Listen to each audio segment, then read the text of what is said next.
Monday, but typically around this time, actually a little bit earlier, Chris White does his Night Owl stream, but it doesn't look like he's doing it today, or at least I didn't get any notifications for it. So I'm going to do the stream now. It is almost midnight in South Africa, and tomorrow's Monday. So if you guys are not tuning in, I can't say I blame you. Right now, we are on a winter storm watch here in Mississippi, so there's just not much going on.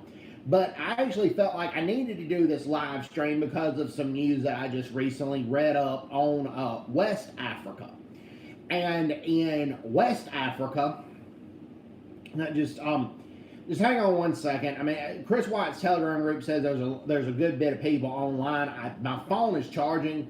I told people that I was going to be streaming in 12 minutes, and I really hate to go and copy and send a link right now. People can just pretty much go to the channel, type it in, and find it themselves. But let me go get my phone and share it to the group in case anybody is missing it.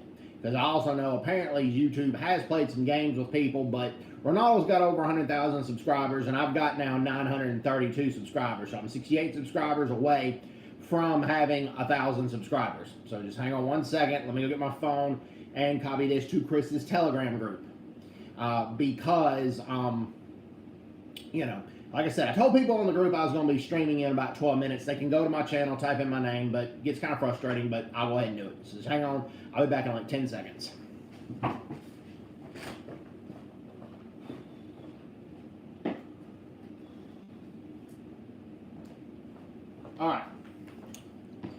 All right, I'm here, back, so just hang on one second. Just get this posted to Chris's Telegram group if anybody wants to check it out. So just hang on one second. I'm going to get that tended to. And so there was me echoing right there, but just hang on. A bunch of people tuned into my last live stream, and I also picked up one subscriber, one new subscriber, so I appreciate that. So thank y'all very much for that. And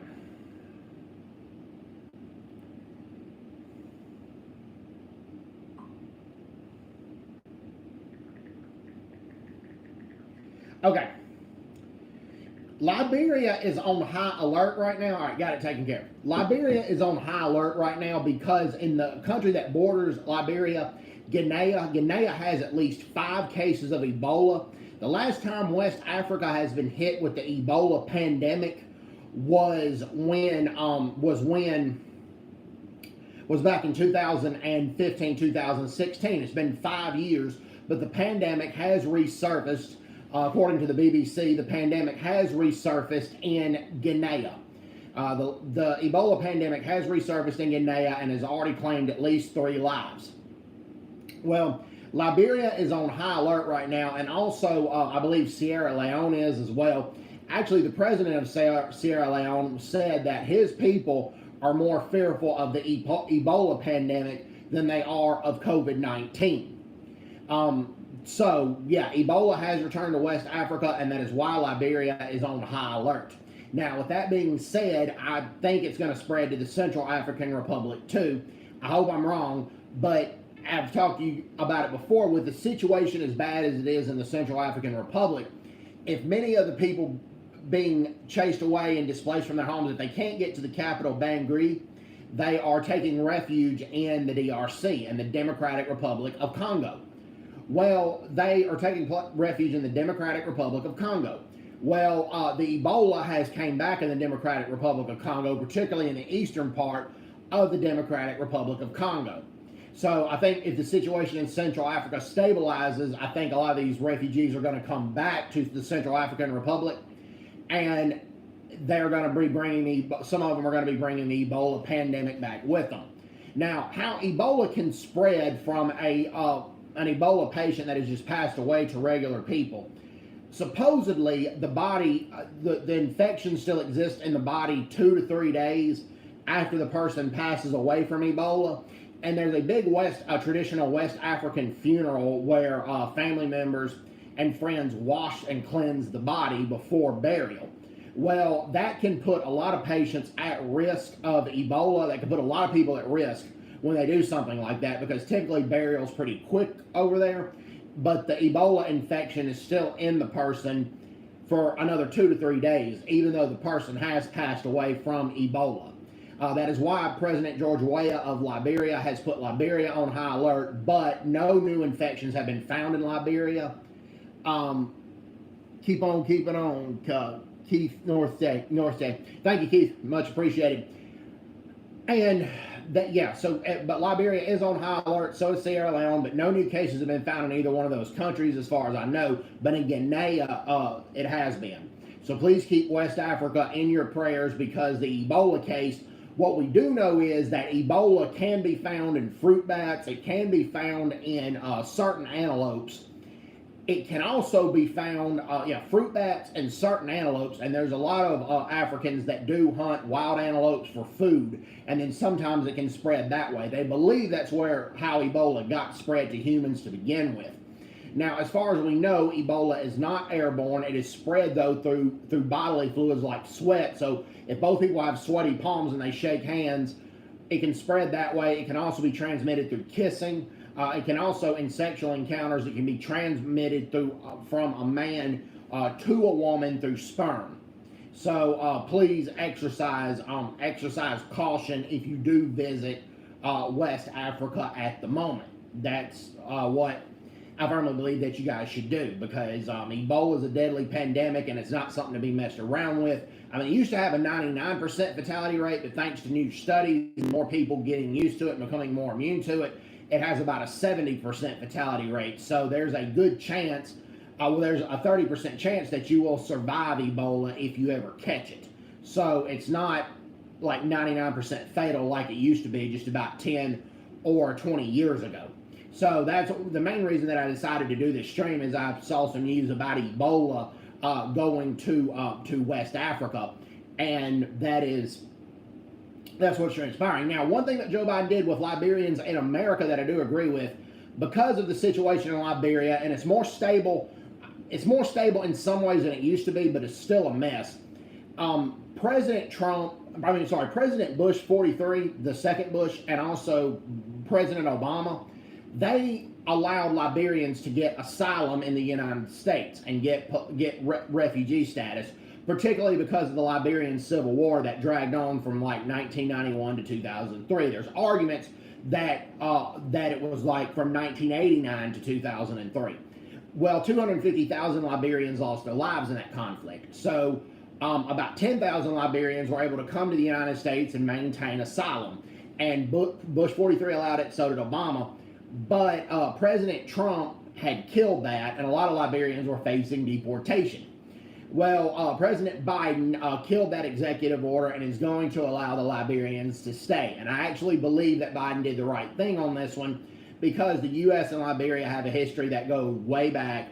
It was a civil war that the U.S. didn't start and really didn't have anything to do with, but it was 250,000 Liberians lost their lives, and I believe it was a Good Samaritan Act for the United States to do that for Liberians, because 92% of Liberians have a positive view of the United States. 92% of Liberians, have a positive view of the U.S., so it needs to, I firmly believe, continue. So that's another thing that I wanted to talk about. In regards to it. So, like I said, that's another thing I wanted to discuss. Okay, now further, in Ghana right now, they didn't have any COVID-19 patients, but right now their ICU beds are filling up with patients left and right. The exact number of cases in Ghana, what I do know is they're facing a COVID-19 pandemic, and not the South African strain. I've been to a few hi-fi and super bike groups. Okay, cool, awesome. If you don't mind me asking which country, message retracted. Yeah, I didn't know what that had to do with the stream, but it's okay. You can talk about random stuff here. I don't really care. Fine by me. Okay, talk about Ghana. I'm looking up on my phone how many cases that are in Ghana, but what I do know, according to CNN, is that a lot of their ICU beds are filling up with patients, and Ghana is a small country landmass-wise, but it houses 31 million people. So for Ghana to have herd immunity from the COVID-19 pandemic, that 60% of Ghana's population needs to be vaccinated. So yeah, 60% of Ghana's population needs to be vaccinated at the moment. And then also Gambia in West Africa, they've had other cases of the regular COVID before, but of the UK strain, which is very similar to the original, what I call maybe the China strain, but it's more contagious. They have had a couple of cases of the UK strain that have hit Gambia. So yeah, that is what's going on. But the COVID-19 in Ghana, what the statistics say here is there have been over 76,000 COVID-19 cases in Ghana, and then there's around, not quite, but over 550 deaths. Oh, based in the U.S. involving bikes and high value. Cool, that's awesome. Now, I hope you get a chance to come visit the U.S. If you ever get a chance to, that would be awesome. I think it's a nice place to visit. As far as the living sense, I can't see of any place better to live than the United States. All the opportunities that the U.S. offers, less corruption compared to many nations, allowing you to achieve your own dream. Now, as far as visiting, I've seen countries with better scenery. I've seen countries with better things to do, but there's still a lot of things to do. Like, prime example, the United States has Disney World. That is the world's most visited attraction, hands down. We got the Grand Canyon. We got New York City. We got Washington, D.C., and I visited D.C. I love the structure of all our government buildings and monuments. I just think it's an amazing thing. It's what helps make America great. I visited Arlington National Cemetery, which is awesome. Like I said, I love this country. And even South Korea, when I love living there, I like living in the U.S. better, but I love living in South Korea. The United States helped liberate South Korea during the Korean War. When it comes to the Korean War, they sent 93% of the air forces, 50% of the ground forces, and 86% of the naval forces. So the majority of the soldiers, while South Africa did good things, so did the UK, so did Turkey, so did Ethiopia, so did France. The list goes on and on and on. But the United States is the one that basically made it happen. Now, their own politics, I would say yes. A lot of Americans, in my experience, Keith, a lot of Americans are more ignorant when it comes to their own history. They don't understand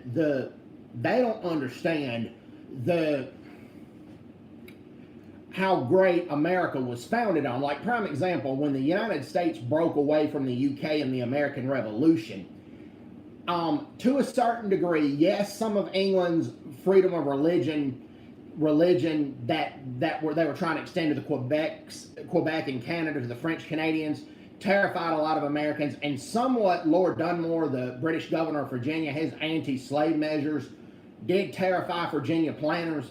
That part was true. However, the U.S., what Britain did to the U.S. was not all that bad, but the reason that a lot of that went on is because the reason Americans got upset about it is because they had zero representation in Parliament. All the United States had was they set up a House of Burgesses and to address the grievances to King George III and Parliament. And that's all they could do. And that's why they were so mad at the taxation. The taxation wasn't that high. British people were taxed about 12 times higher than the American colonists were, but they had zero representation in Parliament. So that's why when they founded this country, they wanted to be a representative democracy, which is why we had what we had. And about 20 years after the American Revolution, the Northwest Ordinance was signed in 1796, which forbade slavery in the Northern Territories north of the Mason-Dixon line.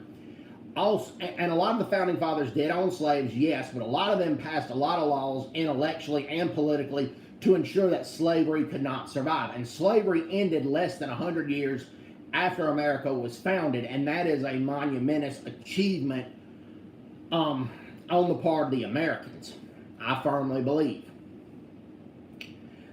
So that is, and that's also like when John Adams and Thomas Jefferson ran against each other as president, and it looked like that Jefferson was going to win. So John Adams ordered a lot of the ballots to stop, to quit counting the ballots. Thomas Jefferson didn't contest. He said, "I'm not going to let my country be divided over this election. I'm not going to want a civil war to happen, so I'm just going to retire and go back to my home." And that's what happened. And Thomas Jefferson could have contested it. He probably had every right to, but he kept his country before himself. And and there was an insignificant seed corn bill that President Grover Cleveland, in the late 1800s, he vetoed it, and it was going to cost him popularity because most of the country supported it. But he said he thought the bill was unconstitutional, and he said he wasn't going to go against the Constitution, even though it would cost him his popularity. So people, they don't see the good side of a lot of America. A lot of textbooks are written, even though they're American history textbooks, a lot of the textbooks in a lot of schools are basically anti-American, unfortunately. Now, you don't get too much of that in the South. You have a lot of conservatism in the South, and it's kind of kept at bay a little bit. But when you go to the Northeast or the West Coast, like in Maine and New York and Massachusetts, and then out west in California, Oregon, and Washington State, it's a completely different story. Trust me on that. It's a very, very different story in those places. Trust me, I know. So, yeah, never underestimate the power of stupid. Well, not just that, but like when a lot of Marxist historians in the 1960s and the 1950s, they had good grades in school. That's why they were able to get in PhD programs and everything like that and get assistant professorships. Well, the professors that they worked under, which were conservative professors, they had retired. And then by the time the Marxist professors came in there, they had tenure, so they could say whatever they want to and not get fired. And because they had tenure, and basically, that's what happened. And a lot of the liberal, like more conservatives go into engineering or business departments. I'm one of the few, but typically the liberal arts, the history, criminology, science, I mean like liberal history, criminology, social science, sociology, are typically dominated by leftists, even in a lot of universities in the South. Not always, but even when I was at a lot of my classes, I had a lot of liberals in my classes when I was at Auburn University. So that's another problem too. And it's just very, very hard because there's such an because a lot of the history professors that are at universities, they've had their tenure since the 60s and 70s. And there are a lot of people with PhDs in history that can't get jobs because there's just too many history professors out there. And then nowadays, a lot of the higher up radical leftists run a lot of the universities, so it's very, very hard for a conservative, not impossible, but it's very hard for a conservative or a moderate unless the liberal takes them in and the liberal agrees to disagree with them, which I've seen happen. I've seen it happen, and takes them under their wing regardless of their views. It's very, very hard for conservatives to get a foot in the history departments. Now, Larry Schweikart, who's a history professor at the University of Dayton, he's had liberals cheer him on, and he's a conservative historian, and he's wrote a lot of books talking about how great America is. So that's not always the case. I'm not demonizing all liberals out there. There have been plenty of people there have been conservative historians who have had liberals defend them and open the door to them, even though the liberals didn't agree with a lot of their writing. And I had professors like that when I was in college, so I can't say it was all of them.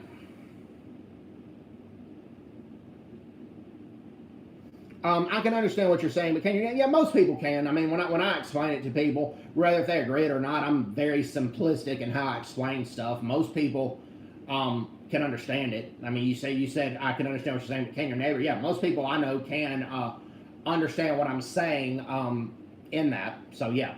Another news out of South Korea with the COVID-19. They've had COVID-19 casualties, about 500 of them, maybe 700. Excuse me. But it's typically very elderly people that are the COVID-19 casualties. This is the first casualty they've had of somebody that was in their 20s. He was a native of Busan, South Korea. Honestly, Busan is a large city on the port on the beach of South Korea in the southeast part, my favorite city. But he's from Busan, and he had a lot of cerebrovascular diseases on top of his of the COVID-19. So he passed away from the COVID-19, but this is the first casualty that South Korea's had of a patient that has been in their 20s. So everybody still exercise caution with the COVID-19. At least in the U.S. and Mississippi, it's getting better, but please, please still exercise caution. Everything I've read about in Africa, the COVID-19 is getting much worse. The COVID-19 took a little while to reach Africa later than a lot of countries. That's probably why it spread a lot later. But yeah, so that's what's transpiring right now, and so yeah, that's what's transpiring all throughout Africa right now. So I mean, it's just pretty much any area in Africa, the COVID-19 is becoming more and more problematic. But I don't agree with that Anglican bishop, I forget his name, but in Cape Town, who said that the United States needs to hand and give South Africa the Pfizer and the Moderna vaccines free of charge. No. Not when the ANC government had embezzled money that banks granted them very generously to spend on their COVID-19. If you're going to embezzle money for public health funds, then the United States is not obligated to give you money when you're embezzling money from your own people. I mean, they're not obligated to give you free vaccines in that area, and the bishop was wrong to compare that to apartheid. That is not apartheid, that is ANC failure. And that is, I mean, it just is. It's ANC failure, and South Africa has secured plenty of Johnson & Johnson vaccines because Johnson & Johnson was generous enough to sell it to South Africa at half price. They're still complaining that they weren't giving it to them for free, but one, Johnson & Johnson's a private company with zero government funds or subsidies. Johnson & Johnson has to make its money some way. Number two, the South African government can afford to pay half the cost. If they can afford to embezzle money and buy themselves Bentleys and Beamers and Ferraris and mansions, they can afford to buy those Johnson & Johnson vaccines at half cost. They are not all victims of apartheid. Like even Zweli Mkhize, who suffered under apartheid, and he wasn't allowed to do everything under apartheid, that is true, but Zweli Mkhize still became an MD under apartheid. He was allowed to become a doctor as a black man and treat patients as a black man in apartheid. And Madiba became a lawyer during apartheid and defended a lot of black clients against an unjust apartheid system. Did it make it right? No. A lot of blacks could not vote during apartheid. They also couldn't participate completely in the political system because of the complexion of their skin. Neither could coloreds, neither could Indians. That's just the cold, harsh reality of it. Now, with that being said, blacks, coloreds, and Indians did not face military conscription like white males did. However, they could volunteer for military service and police service, and many of them did. And even if they volunteered for military and police service, after they completed their service, they still weren't awarded full rights. So I'm not justifying apartheid at all. But what I am saying is Zweli Mkhize became a doctor under apartheid. So it wasn't like, he didn't have any opportunities under apartheid. A lot of the opportunities that black South Africans had during apartheid were still better than they had mostly in their home countries. A lot of immigrants from all over Africa risked their lives to sneak into apartheid South Africa because they had several jobs available for them, and they had a better life under apartheid. Still didn't justify it, but they had a better life under apartheid than they did in whatever respective African countries they came from. But that's that. But the vaccines had nothing to do with apartheid. I mean, it didn't. It had nothing to do with apartheid. Like you pointed out in the chat, thieves and liars. They are. They're just thieves and liars. Thieves and terrorists. I mean, they basically are. I mean, and then also, I can understand why blacks fled South Africa during apartheid if they were being targeted by the government and they went in ANC camps abroad. And a lot of them trained there, but most of them didn't go back into South Africa to commit terrorist acts. Now, some did, but most of them just stayed in that camp until apartheid ended and they came back. So I don't think just anybody who said they were a member of MK, Umkhonto we Sizwe, should be getting veterans benefits for fighting against the apartheid system. Most of them just hung out in the camp. Now, some of them came back and risked their lives, but not too many did. And they should not be getting a free house. They should not be getting all kind of benefits from the government just because they relaxed in a camp for 10 to 15 years. And I think that is just asinine that happened. whereas a lot of white veterans, I mean, some were conscripted, some volunteered, but not just white veterans, but colored veterans, Indian veterans, and black veterans that fought in the Bush War in Angola against communist forces, which I believe the South African government was right to go to war with those people. They cannot receive veterans benefits by the South African government. They just can't do it. And they're basically accused of being terrorists and bad guys when they were, because the ANC was fighting alongside those communists.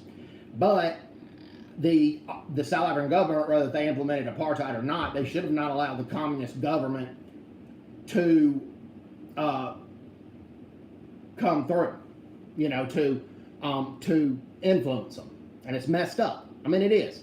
And a lot of the South African World War II veterans or the Korean War veterans and their families cannot get benefits. If the Korean War veterans of South Africa and their families can get benefits, it's largely due to pressure from South Korea and the South Korean embassy in Pretoria.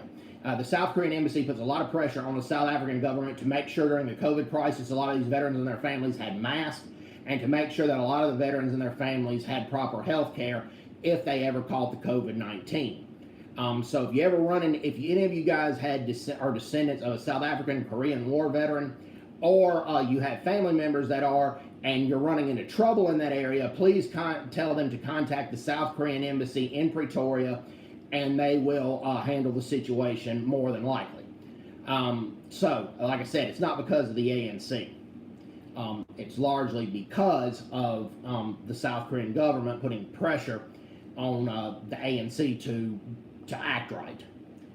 And South Korea provides a lot of, well, they did before the COVID crisis, they provided a lot of English teachers in South Africa opportunities to go teach English in South Korea for a couple of years. So, and South Africa has over 50% employment problem. So South Africa does not want to piss South Korea off. Plus, a lot of these English teachers, not all of them, but a lot of them are white, and the ANC government would rather have them in South Korea than have them in South Africa. That's just sad but true. It's just a sad situation, but a true situation. So that's that. Okay, but who I really feel sorry for, to be honest with you, are the World War II veterans of South Africa. The World War II veterans and their families did not get any veterans benefits under the apartheid regime, because the apartheid regime, which rose up to prominence in 1948, a lot of them, a lot of National Party supporters were very anti-Jan Smuts, and they were very mad that Smuts sided with the British over the Germans in World War II. They didn't want the World War II veterans and their families to get benefits, but many of them thought that it was going to be different when the ANC took power, but the ANC wouldn't do anything either, because a lot of those veterans and their families were white. And that is just a messed up situation as well. So they were neglected by the National Party, and they were neglected by the ANC as well. And that's why Jan Smut's home, that it's either his grandson or his great-grandson that maintains it. They have trouble. They've gotten some government funds from the ANC, but they almost receive zero from the National Party, and they really have to beg and beg and beg the ANC to give them the funds necessary to preserve the home, which is a sad situation. So that goes on. I want to visit Jan Smut's home. Like I said, I highly admire Jan Smuts. I know some South Africans may disagree with me on this one, but it would have not been good if South Africa sided with the Germans in World War II. It wouldn't have been good. And because of the strait that South Africa controls near the Indian and the Atlantic Ocean, Madagascar, it could have allowed Germany and Japan to control the whole world. And I have read the book, The Rape of Nanking, what Japan did to the to the Chinese there, and what they did to the Philippines when they controlled the Philippines, what they did to their prisoners of war, and what Germans did to the Jews in the Holocaust. It was an evil regime. The Nazi regime was an evil regime, and South Africa had no business siding with a regime like that, no matter how bad things may or may not be in South Africa. And fortunately, the majority of white South Africans didn't. It wasn't the vast majority, but it was like 52-48 or 53-47 that believed that South Africa should have sided with the British. So that's that. And yes, the United States, we were victims of British imperialism, not like the Afrikaners were, but we were victims of British imperialism for a long time as well, but it was just over taxes over tea, soldiers competing for off-duty jobs, and our people not being able to get the jobs, and because of that, and then also not being able to vote. But the British never threw any of us in concentration camps, so it's pretty easy for us to reconcile with the British. And we were also at war with the British and the Canadians in the War of 1812. But it was pretty easy for both of us to reconcile with the British and the Canadians after the wars. A lot harder for many South Africans to take, which is why there was an Afrikaner rebellion in 1914 and 1915 when Jan Smuts and not P.W. Botha, the other Botha, and Botha decided to side with the British in World War I and wrestle Southwest Africa away from the Germans. There was an Afrikaner population that broke away, fled to Southwest Africa, and declared their support for the Germans in World War I. History is very tragic. We battle with the ANC now. It's completely useless. Before that, we battle with the Anglos. Still we fight. Now the enemy. As far as history goes. Now, that is true. And one of the reasons, I'll have to say this, one of the reasons that many Afrikaners did not supported Germany in World War I and World War II, and it wasn't, I'm not going to even say it was the majority of them, because the soldiers that fought in World War II, the white South African soldiers, it wasn't all of English ancestry. It was 60% Afrikaner and 40% British, or South Africans of English ancestry.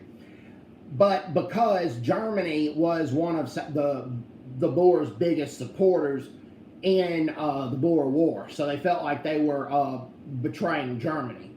And Germany was one of the first countries to condemn what Britain was doing to Germany in the concentration camps. The third reason is because a lot of Afrikaners have some German heritage and some German ancestry in them. So there were other reasons as well.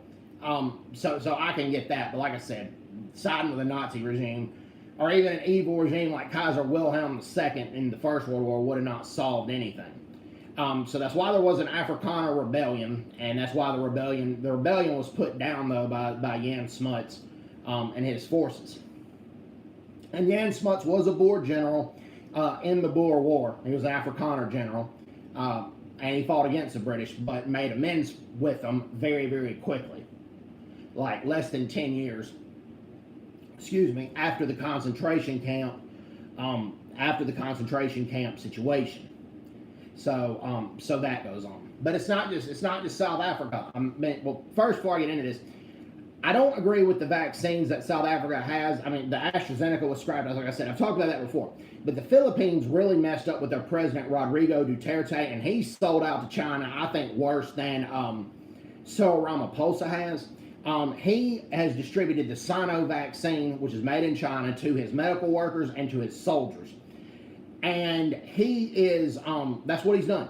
That's basically what he's done. And that vaccine is only 50.4% effective against the regular COVID-19 strain. It's probably not even, it's only about 10 to 15% effective against the 501v2 strain. And the U.S. had sold him and his cronies some Pfizer and some Moderna, but he's still going with the Sino vaccine, and there's massive protests in the Philippines right now because the Philippines they have about 500,000 COVID-19 cases right now. Also, recently there was a China warship that was in the vicinity of the Philippines, and it was in Philippine water. And the Filipino Coast Guard came in to try to search the ship, but the Chinese military wouldn't let them. And then the current president of the Philippines, Rodrigo Duterte, has not stood up to China. Also, the Japan of today is not the Japan like they were in World War II. That is understandable, but I think it's okay if we remember the atrocities that they committed. It's just like, I don't think many Afrikaners nowadays have ill will towards Britain and what Britain did. I mean, it's a lot better than what it once was. But I think it's okay if you have Boer War memorials, Boer War memorabilia. Well, there was a statue when Japan conquered the Philippines in World War II. They put some Filipino women into sex slavery. They did that with Korean women as well, Chinese women. They were called comfort women. Okay, they were called comfort women. That's what they called them. And there's a statue in Manila that was dedicated to remembering Filipino comfort women. Well, in 2018, Philippine President Rodrigo Duterte had ordered that statue to be removed, saying we don't want to entice or piss off Japan. Well, the sculptor took it back. Sculptor took it and put it in his storage unit. But recently, somebody broke into his storage unit and stole the statue. So that recently has made news as well. So I really think that was just stupid for Duterte to remove that. Number one, I mean it was, and then number two, for somebody to steal it from the sculptor like that is just horrible.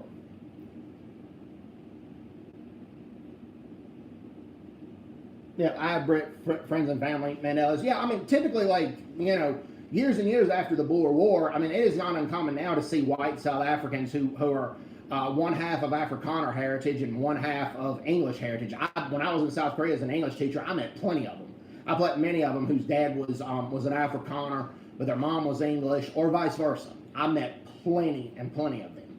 And they grew up learning Afrikaans and English at the same time. I met plenty of people like that. That's not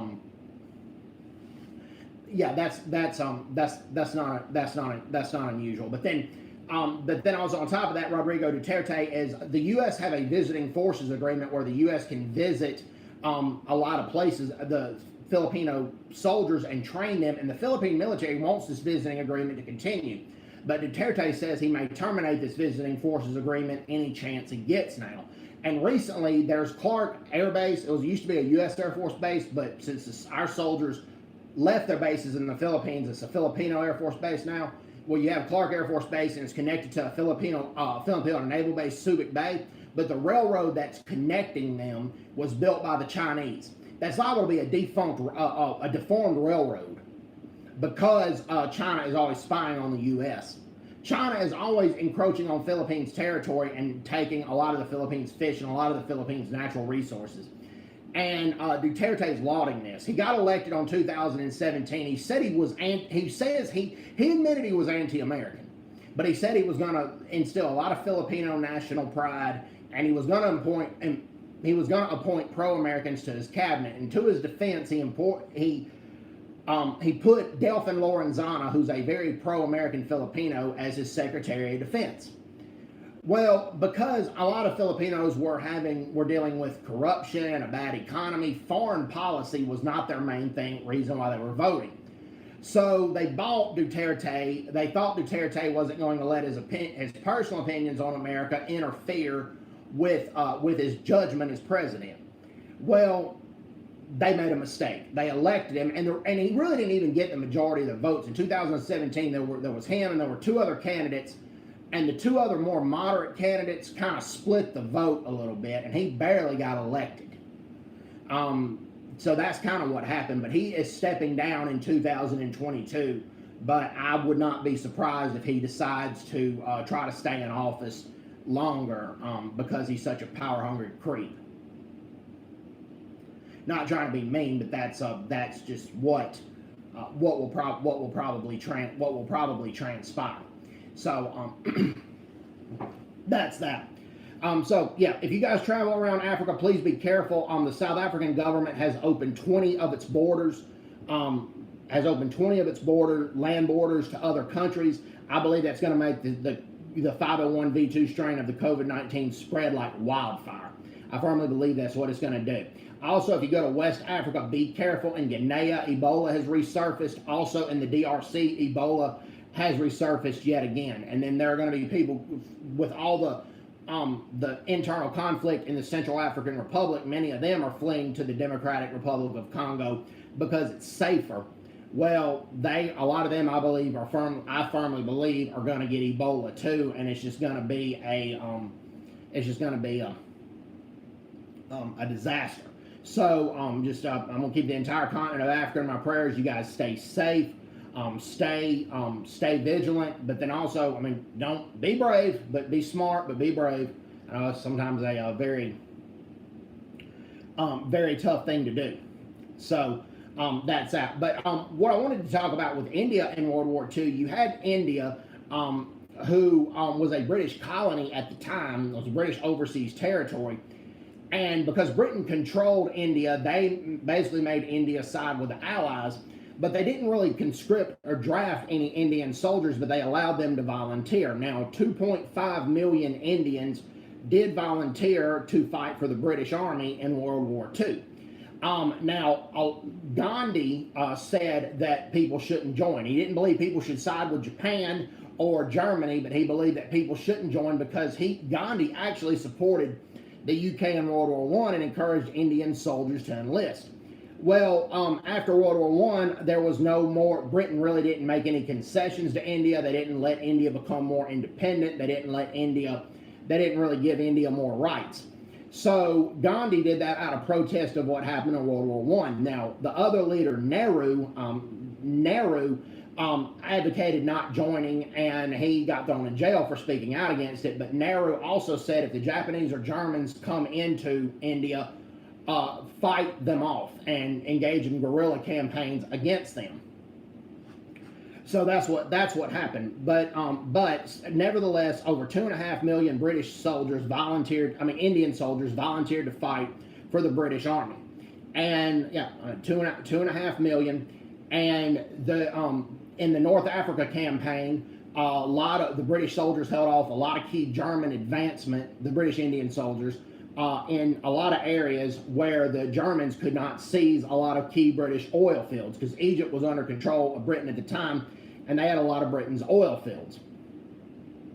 So that was a good thing that the British Indian soldiers did. Also, the British Indian soldiers also defended Hong Kong. Now, when Japan first took Hong Kong, they lost that battle, and it's the same with Singapore. But when the Indian soldiers were taken prisoner, a lot of them were used as target practice for Japanese soldiers. They were used as like cannon fodder for Japanese soldiers to practice their target shooting. One Indian prisoner of war is still alive to this day. He was shot by Japanese soldiers as target, but fortunately he survived and he was able to fake his death. But 40% of British Indian soldiers decided to join the Indian National Army under Captain Mohan Singh. Japan allowed India to do that, and then India also formed up. There were Indians in Malaysia as well, and they formed a female unit of the Indian National Army. Well, it turned out that it was going to be used as a propaganda tool for Japan, and they really weren't going to let the Indian National Army do any of the fighting. So Captain Mohan Singh resigned his commission, went back to prison, and he was tortured in prison. And then a lot of the Indian soldiers, after finding that out, they redefected back to the British Indian Army. And that's what happened. But then there was a third Indian leader named Subhash Chandra Bose, and Chandra Bose went to Hitler to try to get independence for India. But Hitler actually admired British rule of India, and Chandra Bose got nowhere. So even though he did marry his Austrian secretary and had a daughter, Anita Pfaff, who's a professor in Austria to this day. Well, after Bose didn't really get much out of Hitler in terms of independence, he requested to go to Japan, and he went on a submarine across the African Strait and then transferred on a little rowing boat from the German Navy to the Japanese Navy to that ship, and then he pushed for the Indian National Army to be more of an Indian unit and have more participation and not just a propaganda unit. Well, Japan did make some concessions. They gave up control of the Andaman and the Nicobar Islands off India, which they conquered. And they did that. To their defense, to Bose's defense, they did that. But Bose also admired a lot about Hitler's state. He wanted India to be a police state like Hitler's Nazi Germany was. Also, the reason the British Indian soldiers knew where the Indian National Army was and won every time they fought against the Indian National Army in Burma or in Myanmar is because there were spies in the INA that went to the British and offered them intelligence on it because they were sick of their life in the INA because it was a miserable existence in the Indian National Army. But after independence, basically the British Indian soldiers have not gotten anything from their government. They get chastised by the public, they get spit on, they get ridiculed, but the British Indians, and their families do too, their families have to hide it in shame even nowadays. But the ones that fought in the Indian National Army get all kind of veterans benefits. They get free access to health care, and so do their families. And I think that's an outright disgrace. I firmly believe. But thanks for the 5 likes here. If you guys have any questions or comments, go ahead and say it. This is my second stream today, and I'm pretty tired, so I might be tuning out shortly. So it's 4:13. It's in p.m. in the USA right now. It's 12:13 a.m. in South Africa right now, and tomorrow is a Monday. So I think a lot of you guys need to be getting to bed right now. So I'll go on for about 5 more minutes, but I believe that I've covered everything that I've needed to cover. But what I was going to tell you, that India now is more capitalist, and they got a good pro-American government in Prime Minister Modi. But I'm going to tell you what happened when India became independent from Britain. It wasn't their independence that got them messed up, but what it was when Nehru came to power, and I thought Nehru was a nice guy, he had a good heart, but he implemented a lot of socialist policies because the British imperialism government was capitalist, kind of like what a lot of African countries did. Well, India went downhill. They, like Dinesh D'Souza's family was middle class in India, but they still waited for 7 years to get a telephone from the Indian government. And they were a middle class family. They were some of the privileged, but they started to wait 7 years to get a telephone. Dinesh D'Souza remembers growing up. Now, he wasn't starving, but he remembers seeing starving kids in India running around naked because they just couldn't afford clothes, and kids eating out of trash cans. And it still goes on in India from time to time, but India is becoming a lot more wealthier since they've developed more capitalist initiatives. A lot of India is way less poor than it was when it became independent from the UK in 1947. So that's what happened there. I mean, that's what happened. So and a lot of African countries still haven't learned their lesson about socialism not being good for Africa. And you don't need to look any further than Tanzania to show you where socialism has not worked. Tanzania is about a 4th world country right now. It's just such a messed up situation. But anyways, I'm gonna let you guys go. I'm gonna thank you guys for tuning in. Thanks for the 5 likes, and thank you guys. And I'm gonna post this video. You guys ain't got to worry about that. And hope everybody's doing well. Take care. God bless, and bye bye. Bye bye. Take care, y'all. Bye.